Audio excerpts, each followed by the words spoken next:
Hello बच्चों, चलिए इस प्रश्न को पढ़ते हैं और समझते हैं कि प्रश्न में हमें क्या बोला गया है। तो हमें दिया गया है कि इस खंड में दिए गए प्रत्येक प्रश्न के दो वक्तव्य, पहला वक्तव्य दृढ़ कथन, दूसरा कारण दिए गए हैं। प्रत्येक प्रश्न के 4 विकल्प हैं जिनमें केवल एक ठीक है। वक्तव्य पहला है कि यदि tan π/2 sin थीटा बराबर हमारा cot π/2 cos थीटा हो तो क्या sin थीटा जोड़ cos थीटा का मान प्लस माइनस वर्गमूल 2 के बराबर होगा। वक्तव्य दूसरा है कि साइन थीटा जोड़ कॉस थीटा का मान हमेशा माइनस वर्गमूल 2 से बड़ा या बराबर या वर्गमूल 2 से छोटा या बराबर होता है। तो दिए गए विकल्पों में कौन सा विकल्प सही होगा ये हमसे पूछा गया है। तो इस प्रश्न को हल करने से पहले हम मुख्य अवधारणा को देख लेते हैं। तो मुख्य अवधारणा, ठीक है।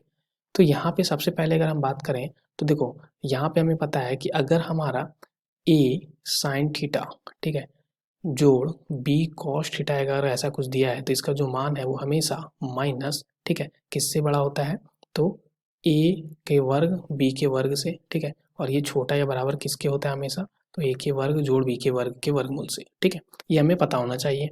दूसरा चीज़ हम जानते हैं कि अगर हमारा टेन, ठीक है, टेन 90 माइनस थीटा जो है वो हमारा कॉट थीटा के बराबर होता है, ठीक है, कॉट थीटा के। और हमें पता है कि टेन थीटा, टेन अगर यहाँ पे फाई के बराबर है तो थीटा बराबर हम लोग क्या लिखते हैं, थीटा बराबर लिखते हैं एन पाई जोड़ फाई, ठीक है। जहाँ पे एन जो है वो हमारा किससे होता है तो पूर्णांक से हमारा यहाँ पे दर्शाया जाता है, ठीक है, विद्यमान होता है। अब चलिए इस प्रश्न को हल करते हैं। तो यहाँ पे हमें क्या दिया गया था, तो हमें पहला वक्तव्य दिया गया है कि टेन, ठीक है, क्या दिया गया हमें, टेन π/2 साइन थीटा, ठीक है। तो π/2 साइन थीटा ये हमारा यहाँ पे देखिए तो ये किसके बराबर है तो कॉट, ठीक है। तो कॉट π/2, ठीक है, π/2 किसके कॉस थीटा के, ठीक है। तो यहाँ पे हो जाएगा कॉस थीटा के।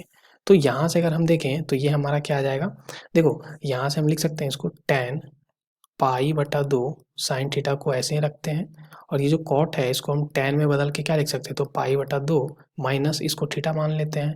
तो ये π/2 यहाँ पे क्या आ जाएगा कॉस थीटा, ठीक है, इसको हम कॉट थीटा बोल देंगे तो ऐसा कुछ आ गया। तो यहाँ से अगर हम देखें तो ये आ जाएगा टेन π/2 साइन थीटा, ठीक है। और ये हमारा टेन π/2 माइनस थीटा जो होता है वो कॉट थीटा ही होता है, इसलिए हमने ऐसा लिखा। अब यहाँ से अगर हम देखें, देखो ये हमारा क्या बन, इसको हम अभी ऐसे ही रखते हैं तो ये हो जाएगा टेन π/2 माइनस π/2 कॉस थीटा।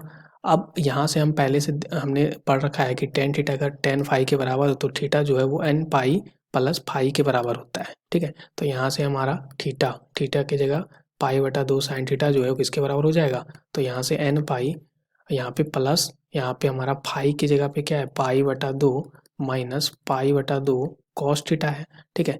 अब यहाँ पे π/2 कॉस थीटा को बाएं पक्ष में ले आते हैं और π/2 को बाहर कर लेते हैं। तो यहाँ पे साइन थीटा जोड़ कॉस थीटा बन जाएगा। और यहाँ से अगर हम देखें तो ये हो जाएगा एन पाई जोड़ π/2 ऐसा कुछ। यहाँ से अगर हम देखें तो π/2 को हम दाएं पक्ष में भागा दे देते हैं तो यहाँ पे क्या बच जाएगा साइन थीटा जोड़ कॉस थीटा जो आ जाएगा π/2 से इसको भागा देंगे तो ये 2n और ये हमारा 1 आ जाएगा, ठीक है। ऐसा कुछ आ गया जहाँ पे n जो है वो हमारा विद्यमान है पूर्णांक से, ठीक है, ये हमें पता है। अब ऐसा कुछ आ गया। अब देखो यहाँ पे इसको हम देख सकते हैं कि ये साइन थीटा जोड़ कॉस थीटा का मान हमें पता होना चाहिए।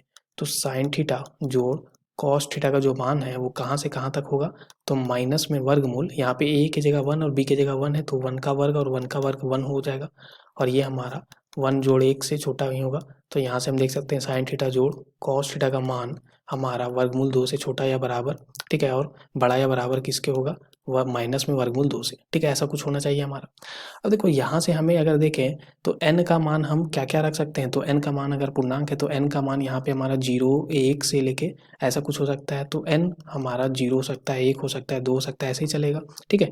तो यहाँ पे हम रखते हैं सबसे पहले मान। अब तो यहाँ पे जो साइन थीटा जोड़ कॉस थीटा है, ठीक है, हमें क्या दिया गया है साइन थीटा जोड़ कॉस थीटा, ये हमें 2n जोड़ 1 दिया गया है। तो n बराबर अगर 0 रखें तो उस समय साइन थीटा जोड़ कॉस थीटा का मान क्या आ जाएगा, 1 आ जाएगा। जब n बराबर 1 रखेंगे तो उस समय साइन थीटा जोड़ कॉस थीटा का मान क्या आ जाएगा, तो 2 जोड़ 1 यानी कि 3 आ जाएगा, ठीक है। जबकि हम देख सकते हैं कि साइन थीटा जोड़ कॉस थीटा का मान माइनस -2 के वर्गमूल और 2 के वर्गमूल के बराबर होता है, यानी कि इनके बीच में होता है, माफ़ कीजिएगा। लेकिन ये 3 आ गया तो ये तो होगा ही नहीं, ठीक है। अब अगर यहाँ पे अगर पूर्णांक है तो ये हम क्या भी रख सकते हैं, n का मान अगर पूर्णांक है तो यहाँ पे हम n का मान -1, -2, -3 भी तो रख सकते हैं, ठीक है। तो यहाँ पे ये हमारा ऋणात्मक पूर्णांक ये धनात्मक पूर्णांक हो जाएगा। तो अब n बराबर अगर -1 रखें तो यहाँ पे क्या आ जाएगा, साइन थीटा जोड़ कॉस थीटा का जो मान हो जाएगा -2 जोड़ 1, यानी कि क्या हो जाएगा -1, ठीक है। तो ये भी हो सकता है हमारा, ये भी हो सकता है, क्योंकि ये दोनों माइनस वर्गमूल 2 और वर्गमूल 2 के बीच में है। अब n का मान अगर हम 2 रखते हैं तो समय 2 दूना 4 और 1 ही 5, क्योंकि n बराबर 1 के लिए हमारा ये सही नहीं आ रहा था, तो n बराबर 2 के लिए भी नहीं आएगा। तो n बराबर अगर -2 रखें तो उस समय -4 जोड़ 1 -3 हो जाएगा, ठीक है। तो उस समय हमारा साइन थीटा जोड़ कॉस थीटा का मान -3 हो जाएगा, जो कि नहीं होना चाहिए। तो सिर्फ हमारा क्या बचा, 1 और -1, ठीक है। तो 2 ही मान बच रहा।